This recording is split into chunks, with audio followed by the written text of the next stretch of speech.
Në zemër të Pukës, në qafë qeret, është hedhur guri i parë i Gjauri Resort, një investim që synon të japë një tjetër dimension zhvillimit turistik të kësaj treve. Mes natyrës së mrekullueshme, muzikës tradicionale dhe pjesëmarrjes së qindra qytetarëve, ceremonia u shoqërua edhe nga një shi i papritur që sipas traditës shqiptare konsiderohet shenjë mbarësie. Unë nga Gjauri i lindur në Xhaft të Pukës, i larguar për 35 vite shton nga qyteti i Pukës në emigracion, mundova të kthehem në vendlinje për të vendosur një kur familje këtu në qytetin tim të bukur Pukë. Përfaqësuesit e institucioneve e cilësuan investimin si një hap të rëndësishëm për ta kthyer Pukën në një destinacion turistik të frekuentuar gjatë gjithë vitit, duke vlerësuar rolin e sipërmarrjes private në zhvillimin ekonomik të rajonit. Do ta quajmë një vend i shtrenjtë, një vend i cili sot fillon rrugtimin e një turizmit të qëndrueshëm, jo vetëm për Pukën, por për të gjithë Shqipërinë dhe rajonin veçantë.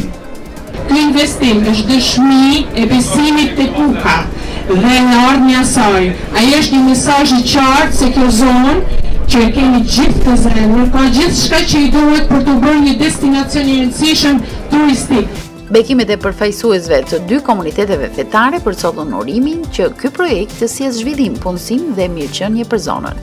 Ne të kryshterët kena diçka të veçantë se thënë përmes fjalë na duan edhe veprat. Kështu ju falenderojmë që sot i të bëhe veprat.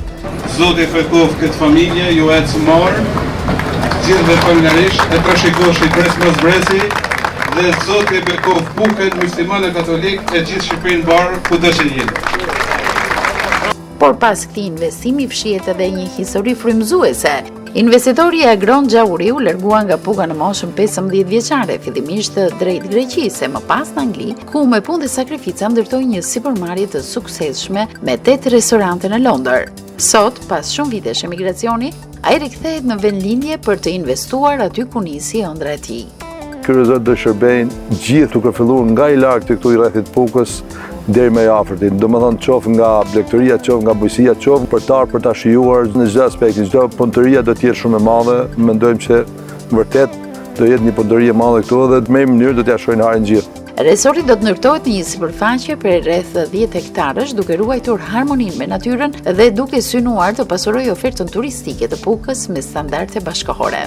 Ky projekt është konceptuar duke ndërthuar arkitekturën tradicionale me atë moderne, në harmoni të plotë me natyrën dhe peizazhin përvet. Me hedhjen e gurit të parë, nuk nisi vetëm ndërtimi një resorti, nisi edhe një histori besimi tek e ardhmja e Pukës, një dëshmi se suksesi i ndërtuar në emigracion mund të kthehet në zhvillim për vendlindjen.